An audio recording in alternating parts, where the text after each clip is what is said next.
Science 9.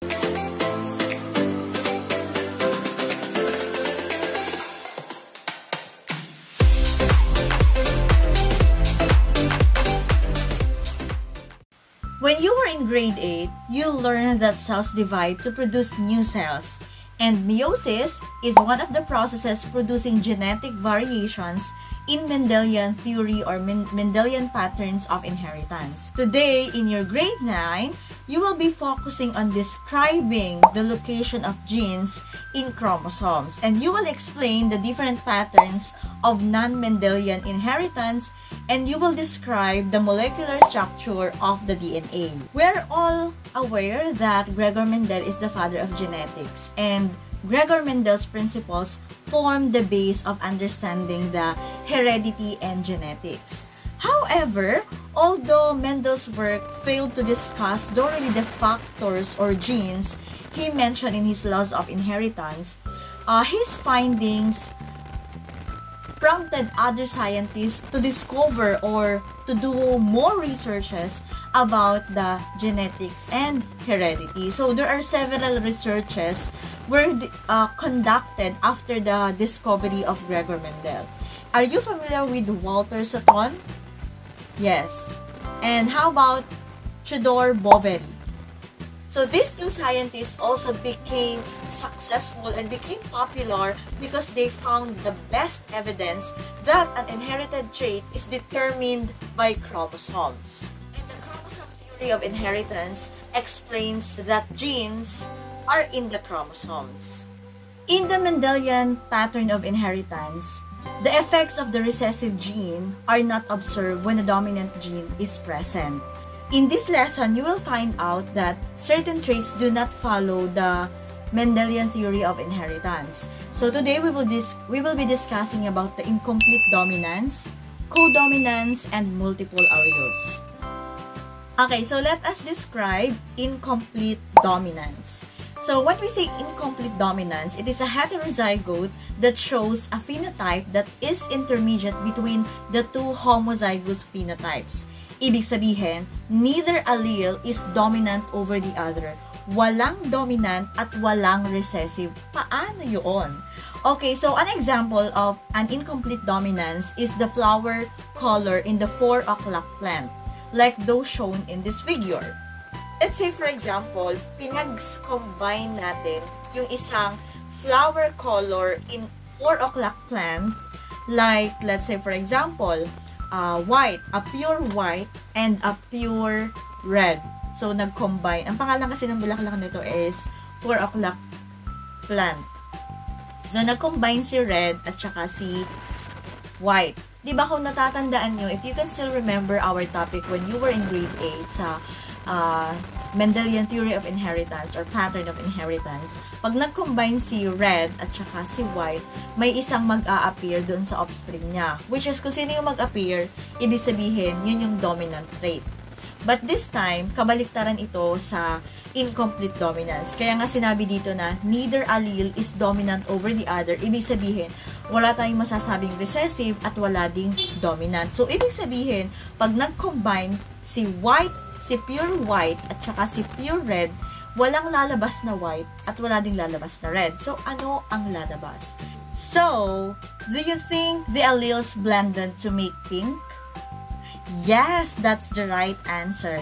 So, walang white, walang red, pero ang magiging offspring natin is pink. Ibig sabihin, kaya nga sinabi dito na neither allele is dominant over the other. It's because this is what we call the incomplete dominance. Ibig sabihin, nagbe-blend lang yung dalawang kulay, tapos yun yung a-appear as the offspring. Okay, so let's say for example, ang ating red is RR. So this is red, and our WW, that is our white. White. So, kung gagamit tayo ng Punnett square, so Punnett square, so this is the allele of the red, and this one is for the white. So, pag nag-combine sila, it will become RW, RW, RW, RW, which means it is yung RW, nagkaroon tayo ng another phenotype which is naging pink. Kasi kumbaga, pag kinumbine mo ang red at saka ang white, di ba sa mga pintura, pag kinumbine mo yung white and red, ano bang nagiging effect? So, di ba nagiging color pink? So, ganun sa incomplete dominance. So, kumbaga, walang uma-appear na dominant or recessive, but there is another phenotype na nakikreate out of the combination of the two phenotype. What are the other example of incomplete dominance? So, let's say, for example, sa chicken. So, yung isang black chicken, and then yung isa ay white chicken. So, kapag nag-combine yung dalawa, what will be the offspring? Do you think it will result to black or white chicken? No. So, pag nag-result siya as gray, so ibig sabihin, that is incomplete dominance. Okay, so let us have an example for incomplete dominance. So kindly read the problem. So, in 4 o'clock plants, R is the allele for red color and W is the allele for white color. So, this time, we're going to cross 2 pink flower 4 o'clock plants. So, ano ba ang allele ng pink flowered 4 o'clock plant? So, sa problem number 1, so we have RW and RW. Since R is for red and W is for white. Okay, so sa problem number 2, we will cross a red flowered 4 o'clock. So kung red siya, so ibig sabihin dalawang allele na red. And then, i-cross naman natin siya sa pink flowered 4 o'clock plant. So yung pink, ang kanyang genotype na is RW. So using the Punnett square, we are going to show the possible outcome of the two crosses. And then, show your Punnett square for problems 1 and problem number 2.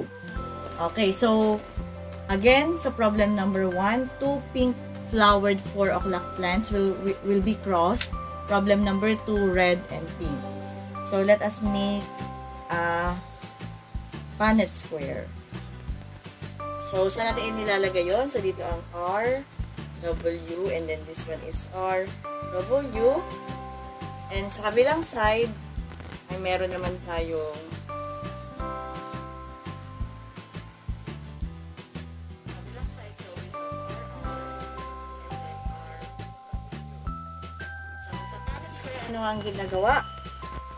Okay, so i-cross lang natin yung R and yung R. So, this is RR, and then RW. R times W is RW, WW is WW. Sa kabilang side, sa problem number 2, so meron tayong RR, so this is RR, okay, RR, RW, and then RW.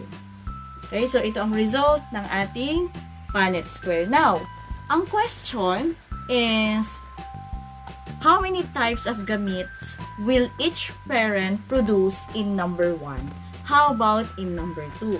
So, how many types of gametes daw for problem 1 and problem 2? Okay, so, for problem 1, there are 2 types of gametes for each parent. So, ano yung mga gametes for parents? So, obviously, dahil meron tayong 2 pink flowered na pinag-cross, so, ito yung unang parent at ito yung unang parent. So, we have 2 gametes, RW and RW, which is pink and pink. Now, how about sa problem number 2? Ano naman ang kanyang gametes dyan? So, one parent will have one type of gamete, which is RR. So, isa lang. Okay, dahil red flower, ano nga to? Red na 4 o'clock flower. And then, sa ibang, yung isang parent naman, nagkaroon siya ng 2 types of gametes. So, meron tayong R, which is yung red, tapos dahil kakombine nga niya yung white, so kaya siya ay pink. So, again, ano ang gamete sa problem number 1? Sa parent dito, meron tayong 2 types of gametes, RW and RW. And then, sa problem number 2, one parent has one type of gamete, which is yung red lang. And then, sa other side, meron tayong 2 types of gamete since ang genotype niya is R and W. Question: what is the phenotype of heterozygous 4 o'clock plant? Since it is hetero ang tinatanong, ibig sabihin mixed. So, it's not the white, it's not the red, but since ang tinatanong ay ano daw yung phenotype ng heterozygous 4 o'clock flower plant, of course, that is, okay, very good, that is pink. Next question. What are the possible phenotypes of the offspring from the cross of the parental plants in problem number 1 and problem number 2? So, ang titingnan na natin is yung result nung kanilang ginawa nating Punnett square. Ano daw ang naging offspring at ano ang phenotype niyan? Okay, so tingnan natin sa problem number 1. So, ito ang ating titingnan. So, ano ba ang description ng bawat genotype na yan? So, dito, sa pag-combine natin, so meron tayong RR, so it means this is red, this is pink, and this is white. Ibig sabihin, so ano ang mga na-produce na color sa problem number 1? So, we have pink and red flowers. Okay? So, meron tayong 25% na red, 50% na pink, at meron tayong 25% na white. How about dun sa problem number 2, nung pinag-combine natin ang red and pink? So, what is the combination? Pink. So, meron tayong red, 50% na red, and we have 50% na pink. So, kita naman natin dun sa ating offspring, RR. So, that is red, and then RW, that's heterozygous, so that is pink. So, 50% red and 50% pink. Bakit 50%? Kasi ang bawat box ay nagko-correspond sa 25% dahil ang kabuuan niyan is 100%. So, 25, 25, 25, 25. 25 plus 25, 50% na red. 25, 25, 50% na pink. Okay, next. Ang tanong, what are the possible genotype in problem number 1 and problem number 2? Diba, pag tinatanong ay genotype, we are referring to the letters. So, dito, ano ang genotype niyan? So, meron tayong genotype na heterozygous RR. So, genotype ang tinatanong ha. Sa problem 1, meron tayong genotype na homozygous red. Okay, meron tayong heterozygous pink. And meron tayong homozygous na white. So, itong tatlong to, ibig sabihin yan ang genotype na lumabas sa offspring ng ating problem number 1. So, pag tinanong natin, ano naman ang phenotype niyan? So, this is red, pink, and white. Sa problem number 2, ano ang mga possible na genotype? So, meron tayong RR, homozygous red, sing-sing lang naman sila, at meron tayong heterozygous na white. So, ano ang phenotype? Ang phenotype, we are referring to the description of the genotype. So, this is red and this is pink. That's all for today. So, tapos na tayo sa incomplete dominance. Again, what is incomplete dominance? So, to summarize, pag sinabi nating incomplete dominance is a form of intermediate inheritance in which one allele for a specific trait is not completely dominant over the other allele. This results in a third phenotype in which the expressed physical trait is a combination of the dominant and the recessive phenotypes. Sa incomplete dominance, walang recessive at walang dominant, kundi nakakabuo tayo ng pangatlong phenotype at yun ang nagiging offspring natin. Thank you so much for watching these vlogs for the incomplete dominance. So for our part 2 of this lesson, we will be discussing about the second non-Mendelian pattern of inheritance, which is the codominance. So see you on my next vlog. I hope to see you next time, and don't forget to subscribe, like, and hit the notification bell for you to be updated in this vlog. So mag-leave din kayo ng comment below at mag-suggest kayo ng next topic na i-discuss natin after the codominance. See you! Bye!